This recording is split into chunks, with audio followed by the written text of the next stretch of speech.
Alors là, on voit un acharnement contre le cardinal Barbarin. Il faudrait chercher ce qu'on a réellement à lui reprocher. Monseigneur Philippe Barbarin, né en 1950 au Maroc, dans une famille catholique de 11 enfants. Archevêque de Lyon depuis 2002, fervent défenseur des chrétiens d'Orient. Il est aussi en première ligne des manifestations anti-avortement et contre le mariage homosexuel, quitte parfois à déraper. Après, ils vont vouloir faire des couples à 3 ou à 4. Un jour, peut-être, l'interdiction de l'inceste tombera. Il a dû, pour une fois, défendre un peu la catholicité authentique à un moment donné, sans même s'en rendre compte, pour qu'on lui reproche de n'avoir pas dénoncé un prêtre supposément pédophile il y a plus de 20 ans. Accompagné de son avocat, le cardinal Barbarin entre rapidement dans le commissariat. Son audition a commencé à 8h ce mercredi matin. L'archevêque de Lyon est mis en cause dans 2 enquêtes pour des faits de non-dénonciation d'agressions sexuelles sur mineurs et de mise en danger de la vie d'autrui. Il est interrogé sur le cas du père Bernard Prénat, mis en examen fin janvier pour des agressions sexuelles commises sur de jeunes scouts entre 1986 et 1991. C'est marrant parce que pour certains, il y a prescription, pour d'autres, il n'y a pas prescription. C'est marrant, il y a des gens qui ont l'imprescriptibilité à la bouche systématiquement quand leurs intérêts sont en cause. Ça n'a pas de sens de mettre un homme en prison pour des faits qui remontent à 30 ans. Dont la plaignante dit elle-même que c'est de la vieille histoire et qu'elle ne veut plus en entendre parler. C'est un peu sinistre cette histoire, franchement. Un homme d'un tel talent, reconnu dans le monde entier. Ils en font toute une histoire alors qu'il y a 20 000 criminels dehors avec des armes et qui tuent des gens dans la rue. Et là, ils gaspillent l'argent de mes impôts avec Roman Polanski.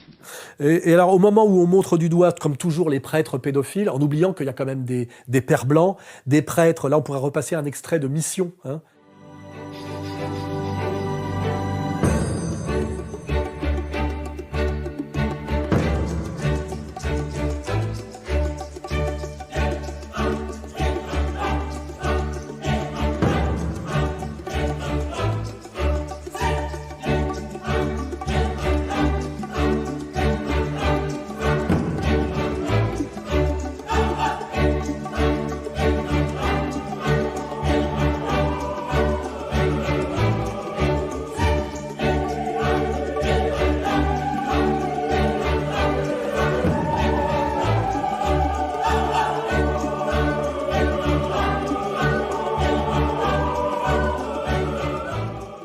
Le très beau film Mission de Joffé, qui d'ailleurs est de la communauté, entre parenthèses, pour montrer que les prêtres catholiques ne sont pas uniquement des pédophiles. Ils font des tas de choses très bien et que c'est quand même ultra minoritaire la pédophilie dans l'Église catholique. Mais par contre, on en parle systématiquement, alors qu'au même moment, on a des tas d'affaires de pédophilie protégées au niveau de l'éducation nationale. Pendant 9 ans, il a enseigné les mathématiques dans ce collège de l'Essonne. Un professeur de 55 ans, autorisé à exercer malgré une condamnation pour des faits de pédophilie. En 2006, l'homme avait déjà été condamné non pas en France mais en Grande-Bretagne. 15 mois de prison pour relations sexuelles sur mineurs. Il était alors directeur d'une colonie de vacances.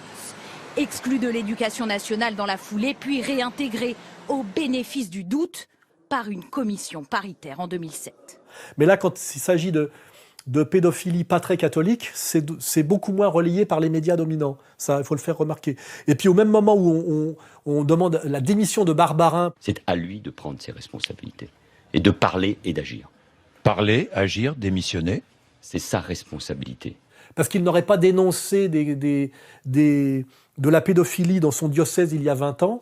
On invite comme invité d'honneur, je crois, Monsieur Woody Allen. Non, et puis ça fait plaisir que vous soyez en France parce que ces dernières années, vous avez beaucoup tourné en Europe, alors que vous n'êtes même pas condamné pour viol aux États-Unis.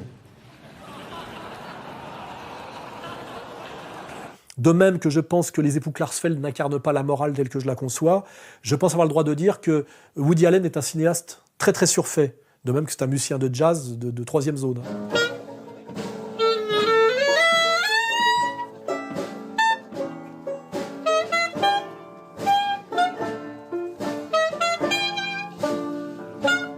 Voilà. Mais par contre, c'est l'invité d'honneur du Festival de Cannes, alors quand même que c'est un type, quand on parle de pédophilie, puisque je pense qu'il y a en ce moment une espèce de effectivement, de soucis de la question pédophile dans les médias, alors que moi j'en parle depuis des années et des années sans être jamais relayé. Hein. C'était déjà dans mes bouquins de 2003 sur le gros problème des réseaux pédophiles.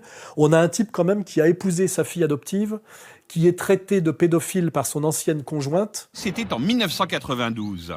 Woody Allen est alors avec Mia Farrow depuis une dizaine d'années. Ils ne vivent pas ensemble, mais ont tout de même adopté 2 enfants, en ont conçu un 3e, quand tout à coup, la vérité éclate. Woody entretient une relation avec la fille adoptive de Mia, Suni.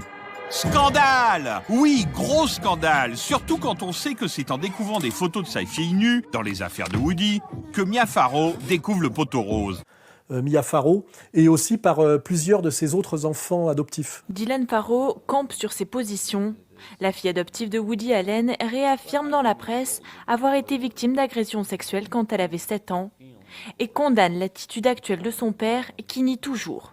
Sa lettre est la dernière mouture du même jargon juridique, des déformations et les mensonges éhontés qu'il m'a adressés depuis les 20 dernières années.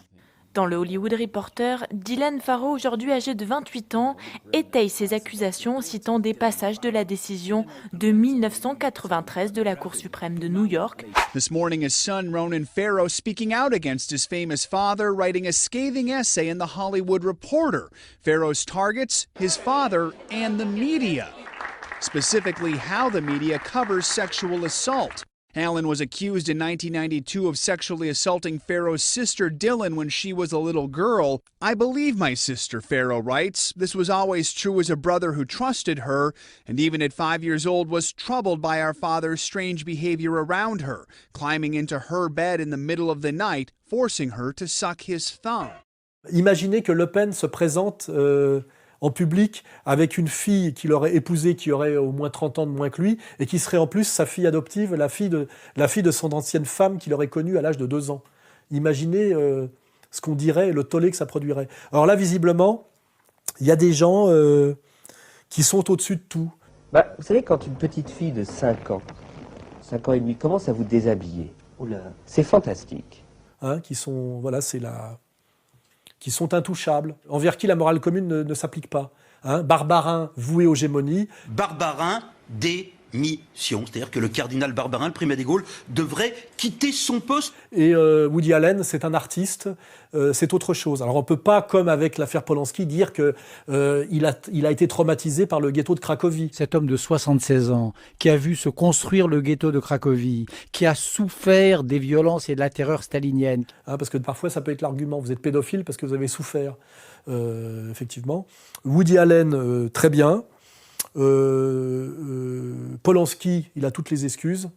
Mais par contre, Barbarin, là, il faut absolument qu'il démissionne. Et vraiment, la catholicité, c'est la pédophilie.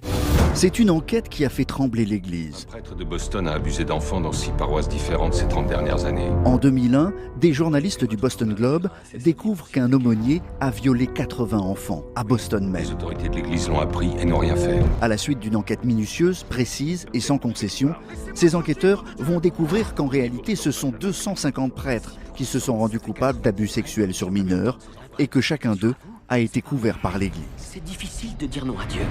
Bien sûr. Alors qu'il y a par ailleurs des tas de problèmes de pédophilie dans la communauté juive orthodoxe américaine. Yet another shocking video from inside United Talmudical Academy in Kiryas Joel. Anti-abuse activists leaking the surveillance tape showing the same office, the same man who police describe as the principal, again with a young boy between his legs, appearing to kiss him, according to some on social media. This time also giving the boy candy at the end of their encounter.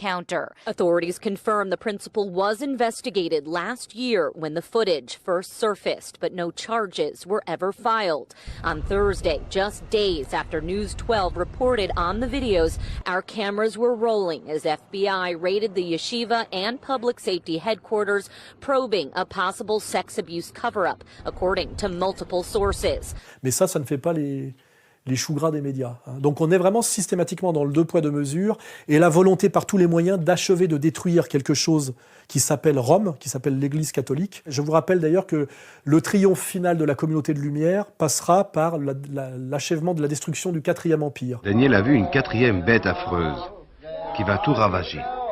Elle symbolise Rome. C'est la bête avec un grand B si l'on peut dire, elle est caractérisée par le fait qu'elle détruit tout. Une volonté de destruction totale. Volonté de destruction par le fait qu'elle vise l'universel. Elle n'est pas entièrement négative. Elle a le fait véritablement de vouloir viser l'universel, mais dans cet universel, elle a la volonté de tout engloutir. Ici, véritablement, l'autre n'a pas sa place. Il est le seul à vouloir prendre domination, puissance, cupidité, avidité, domination intellectuelle. Le Maharal dit que cette bête, c'est l'ensemble des trois, plus la généralité, c'est-à-dire c'est la bête véritablement déchaînée.